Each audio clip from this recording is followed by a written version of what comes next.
Voici les chaussures de football les plus étranges de tous les temps. Numéro 10. Commençons par Super Mario.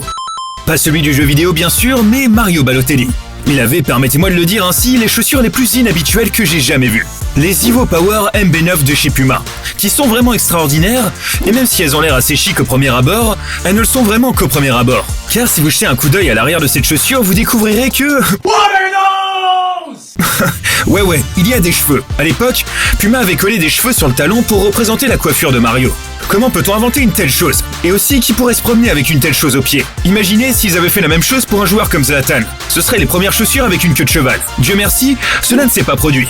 Mais les prochaines chaussures de football sont encore plus folles. Tellement folles qu'il faut plus de 50 heures pour les fabriquer.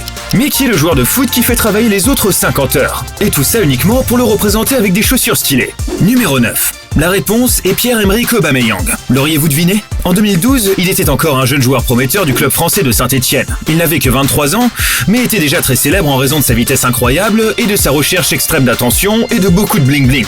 Lors d'un match contre Lyon, il enfile des chaussures de football qui font sensation dans le monde entier. Personnellement, je préférais les mettre dans une vitrine plutôt que de jouer avec. Mais bon, on n'est pas aussi riche que Pierre-Emerick Aubameyang. L'œuvre d'art sur mesure était composée de 4000 cristaux collés. Elle devait comporter les initiales d'Aubameyang, son numéro de maillot et même le logo du club.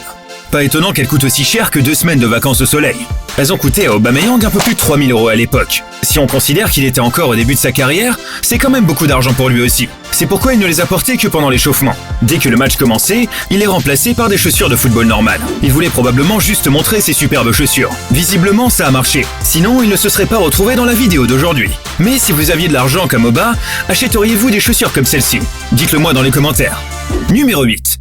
La réponse de Mamadou Sakho à la question, oui. Juste après avoir signé avec Liverpool, il a fabriqué des chaussures Nike sur mesure spécialement pour la Premier League. Non seulement ces chaussures ont attiré tous les regards, mais elles ont aussi ébloui tout le monde sur le terrain. Au-delà de la performance footballistique, c'est aussi une façon de se démarquer. Ces chaussures Nike n'étaient pas évidemment de simples chaussures de foot que n'importe qui porterait. Chaque chaussure comportait plus de 2500 cristaux. Le prix de ces chaussures scintillantes, une somme totale de 1500 $ par chaussure bien sûr. Les chaussures n'étaient pas seulement une question de mode, mais aussi une question financière. En tout cas, si Sakho et Aubameyang ne deviennent pas potes avec ça, je sais pas ce qu'il en est. Mais pour Cristiano Ronaldo, ce n'est qu'une bouchée de pain, car ces chaussures n'ont pas de prix.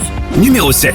Lorsque CR7 a remporté son premier ballon d'or en 2008, Nike a sorti 333 paires de chaussures Superfly CR7 Rare Gold en édition limitée. Elles sont aujourd'hui vendues entre 4000 et 40 000 $, ce qui est complètement absurde, mais ce n'est pas tout. Car Nike a également sorti une édition super limitée qui n'a été fabriquée qu'une seule fois, pour Ronaldo lui-même bien évidemment. Et cette version comporte de minuscules diamants sur les lettres CR7. Donc, Ronaldo court littéralement avec des diamants aux pieds. But these boots remind me a little bit about myself. I thought Nike never will do something so beautiful like this one, so I enjoy as well a lot to play with these amazing boots like a diamond. So unbelievable. En tout cas, elles ne vous mettront pas en prison comme la prochaine paire de chaussures. Numéro 6. Il s'agit des chaussures de foot de David Beckham qui l'ont conduit derrière les barreaux pendant près de 6 mois. Beckham venait de déménager à Los Angeles pour jouer avec le LA Galaxy. Et les choses commençaient déjà à mal tourner. Adidas avait offert à Beckham des chaussures très spéciales, les Adidas Predator. Au moins, les chaussures étaient appropriées contrairement à tout le reste. Les chaussures étaient fabriquées en véritable peau de kangourou. Le seul problème est qu'il est illégal de chasser et tuer des kangourous en Californie. Beckham a dû donc faire un choix. Soit payer une amende de 5000 $, soit passer 6 mois en prison. En tant que millionnaire, je vous laisse deviner ce que Beckham a choisi. Mais les chaussures de football dont nous parlons aujourd'hui, avant d'aborder les chaussures très spéciales de la légende Lionel Messi, ont été conçues de manière très bizarre. Je veux dire que ces choses sont vraiment effrayantes, et pas parce qu'elles font peur. Numéro 5. Adidas a lancé ses chaussures sur le marché en 2014 en collaboration avec le célèbre designer japonais Yamamoto. Elles étaient censées être quelque chose de complètement nouveau, quelque chose qui n'avait jamais été vu auparavant. C'était le cas, mais elles n'ont jamais vraiment eu de succès. Mais peut-être pourrez-vous effrayer vos adversaires si vous les portez sur le terrain. En tout cas, tu peux les laisser prendre la poussière sous ton lit, peut-être qu'un jour, elles vaudront de l'or. Et tu peux même dire que t'as des monstres qui se cachent sous ton lit. C'est parti, numéro 4. Marouane Fellaini, le footballeur belge, a lui aussi un penchant pour les chaussures de foot insolites. En 2013, il a collaboré avec la marque Warrior qui se lançait dans le football. Cependant, les chaussures de foot qui en ont résulté étaient plus destinées à OnlyFans qu'au football.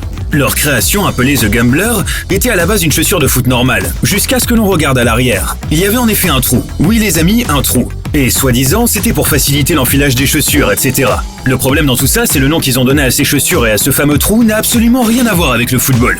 Mais ce n'est pas le pire. Regardez le slogan publicitaire qu'ils ont utilisé pour promouvoir ce trou. Sérieusement? Allez Warrior, qui au sein de l'équipe marketing a laissé passer ça? Ironiquement, cette stratégie de marketing légèrement différente a permis à The Gambler de faire le tour des médias sociaux.